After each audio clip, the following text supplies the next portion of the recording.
Cyprus, a small island in the eastern Mediterranean. It is in a geostrategic position between three continents. It gained its independence in 1960 after many years of British colonialism. The constitution allowed Turkey, Greece and Britain as guarantor powers to intervene. The British established their presence on the island with the establishment of British sovereign bases at Dekelia and Akrotiri. The president was a Greek Cypriot and the vice president a Turkish Cypriot with veto powers on all issues. Archbishop Makarios was elected as the first president and Fazil Koçuk as vice president. NATO and the imperialists, through the strengthening of nationalist chauvinist groups in both communities, tried to divide the island in every possible way. Through the constant confrontation and escalation of the situation, inter-community riots erupted in 1963 with dozens of dead. The Turkish Cypriots left the government and the nationalists gathered the members of the community in enclaves. Their ultimate goal was partition, Taksim. Thus begins a period of turmoil, leading to the air bombings of 1964 by Turkey and the killing of peace supporters in both communities, such as the martyr members of Akel, Dervish Ali Kavazoglu and Kostas Michaoulis. In 1967, the situation was further aggravated by the rise of the fascist military junta in Greece with the blessings of the CIA. At this time, from the American point of view, partition plans for a solution to the Cyprus problem were being proposed one after another. With the help of the Greek military junta, the fascist organization EOKB was founded by George Grivas, who with sabotage, subterfuge, attacks on Akel, attempts to assassinate President Makarios, and with coup plans, looks to seize power in order to achieve union with Greece. On July 15, 1974, the military junta and EOKB instigate a coup d'etat after receiving the green light from the CIA and NATO. Despite the strong democratic forces of resistance, with members of Akel and EDON having a significant role, the republic falls. Makarios escapes abroad, and Turkey finds the opportunity it was looking for. On July 20, 1974, Turkey invades Cyprus with the consent of NATO. It is no coincidence that Turkish Prime Minister Ecevit publicly thanked the US for the support. The disorganization of the army and the traitor's betrayal create the conditions for a comfortable dominance of the Turkish forces.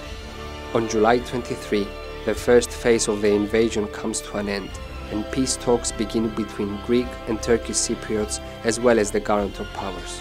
On August 14, the second phase of the invasion begins, and Turkey manages to seize 37% of Cypriot territory in the north, which is still occupied. The coup and the invasion left thousands of dead, 2,000 missing, thousands injured, and 210,000 people displaced from both communities. As of that moment, Cypriots starts the struggle against the occupation of their lands. The struggle continues to this day. In December 1974, Makarios returns to Cyprus. In February 1977, the Makarios-Denktash agreements were concluded for a solution towards the transformation of the Republic of Cyprus from a single state into a bizonal bicommunal federation. In August 1977, Makarios dies and the presidency is taken over by the centrist Spyros Kyprianou, who negotiates the 1979 Accords. These are made with Raoul Denktash, a chauvinist leader of the Turkish Cypriot community, and essentially reaffirmed the 1977 Accords. Spyros Kyprianou remained in power until 1988, with no positive results on the Cyprus problem, as he rejected the proposals made by the UN Secretary-General in 1983. Turkey, as the occupying power, and Rauf Denktash seized the opportunity to illegally proclaim the pseudo-state in the occupied territories. In 1988, the center-left George Vasiliou was elected at the presidency with the main aim of resolving the Cyprus problem. A vigorous effort began in order to internationalize the Cyprus issue. Informational meetings took place and the negotiations resulted in the Galiaidias PAC, who was UN Secretary-General. The idea set out a framework for issues such as governance, the recovery of displaced personal property, and most importantly, foreshadowed the demilitarization of Cyprus. In 1993, the right won the election under the leadership of Glafkos Clearidis and changed the policy on the Cyprus issue. He rejected Ghali's ideas and invited the Turkish Cypriot leader to restart the negotiations from a zero base. Turkey and the nationalist Turkish Cypriot leadership found the opportunity to bring forth the solutions of confederation and establishing two states. The negotiations were halted, and Kyriadis, in order to be re-elected, initiates an intense rhetoric of militarization. This period is marked by the rise of nationalism, the constant threat of a military incident with Turkey, and the scandal with the Russian-made S-300 missiles being purchased, but never reaching Cyprus. Kyriadis was re-elected in 1998, and his policy on Cyprus leads to the UN Secretary-General Kofi Annan plan, which provided a weak central government and more powers to the federal zones. In 2003, Tassos Papadopoulos was elected as president and was called to manage Cyprus's induction to the European Union in 2004, as well as the Annan plan. At the time, the occupation regime partially lifted transportation restrictions between the free and the occupied areas through the barricades. After a period of intense controversy and exchanges of insults, 76% of the Greek Cypriot community rejected the Annan plan, despite the positive majority of Turkish Cypriots. Mismanagement of the referendum results and the lack of negotiations in the near future led to blame the Greek Cypriot side, with the risk of legitimizing the pseudo-state. In 2008, Communist Dimitris Christofias, Secretary-General of the Central Committee of AKEL, was elected president, with the main aim of resolving the Cyprus problem. A huge effort was made to internationalize the Cyprus issue and support all efforts to resolve the Cyprus problem with the help of the international community.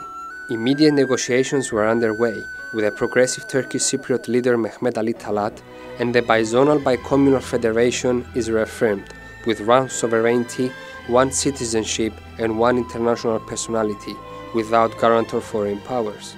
The Christofias-Talat convergences in the talks are the biggest breakthrough to date. In 2010, the nationalist Dervish Eloglu was elected leader of the Turkish Cypriots, and the negotiation process faced negative developments. In 2013, with the election of the Greek Cypriot right-wing leader Nikos Anastasiadis in the presidency of the Republic, there were no negotiations for a whole year.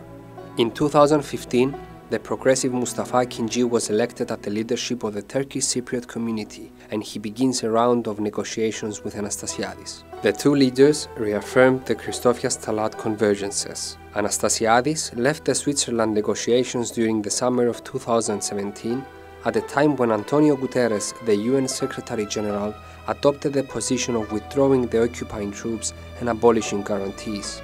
Since then, no negotiations have taken place, and Turkey has repeatedly and provokingly violated the Cyprus exclusive economic zone by drilling for natural gas without strong reactions by the international community. The responsibility for stagnation has been equally blamed on Turkey and on both communities. Stagnation in the negotiations leads to new incidents at the expense of the Cypriot people. The dilemma ahead of us is one: federation or partition.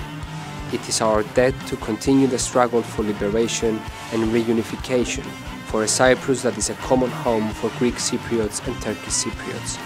AKEL and EDON are the leading powers in this fight. The solidarity of the peoples of the world remains decisive for our struggle.